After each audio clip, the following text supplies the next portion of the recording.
Thank you very much, Chairs Maroney and Lamar, Ranking Members Ciccarella and Ritigliano, and other members of the Distinguished Committee. I'm State Representative Tina Courpas, and I represent the 149th District, which includes Greenwich and Stamford. I'm here to testify in support of SB 611. Many voters in my district wish to see opportunity increase in Connecticut. They want us to be a place which attracts people to come and work and retains them, not a place where they're discouraged from entering and incentivized to leave. I was so happy to see Governor Lamont's address, Governor Lamont's budget address, which sought to expand opportunity in Connecticut.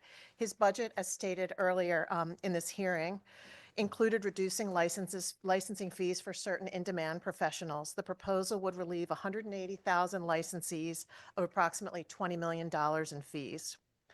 SB 611 has some but not complete overlap with the license fees the governor wants to cut. Therefore, I'm here to testify in support of 611 to, in effect, expand the list of professions to whom we give license fee relief. My testimony will relate specifically to CPAs.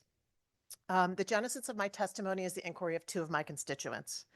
First of all, on CPA fees, Connecticut is an outlier, with its fees substantially in excess of those of neighboring states. I requested from the Office of Legislative Research a comparison of CPA licensing fees in Connecticut compared to other Northeast states. We charge more than 3 times what the next closest state charges for a CPA license. Connecticut is at $565 a year. New York, by way of example, is at $97 and New Jersey at $45. My written testimony will include the numbers for 8 different states. While there are legitimate reasons for requiring licenses, obviously, of CPAs in Connecticut, the licensing fees are simply supposed to cover the cost of processing the paperwork and are intended to be nominal.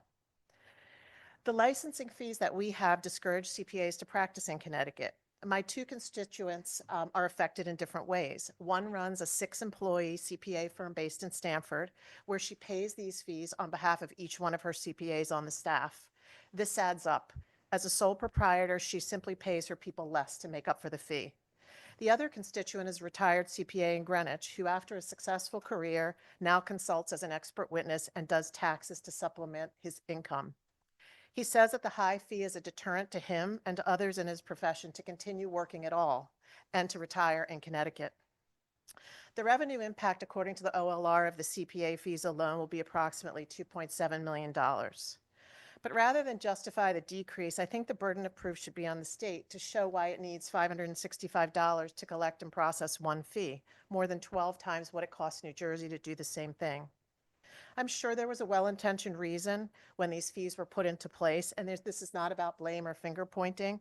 Instead, if looking at it in 2025, it doesn't make sense, now is our opportunity to fix it, and it sounds like there's a lot of consensus to do so. There are lots of ways to increase opportunity in our state. Some policies are far-reaching and macro, and some are small. While this might be characterized as small, it's still important.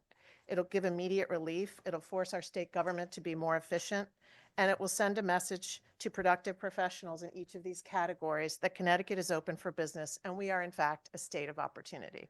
Thank you. Thank you, Representative, for your testimony today. And as I said to Rep. Weir, I think it's got broad support at this point in time. Representative Ritigliano, early on in screening, sacrificed his own House bill in this regard to make this a priority. So I think you've got broad support here. Thank you. And I appreciate the governor's remarks in this vein as well.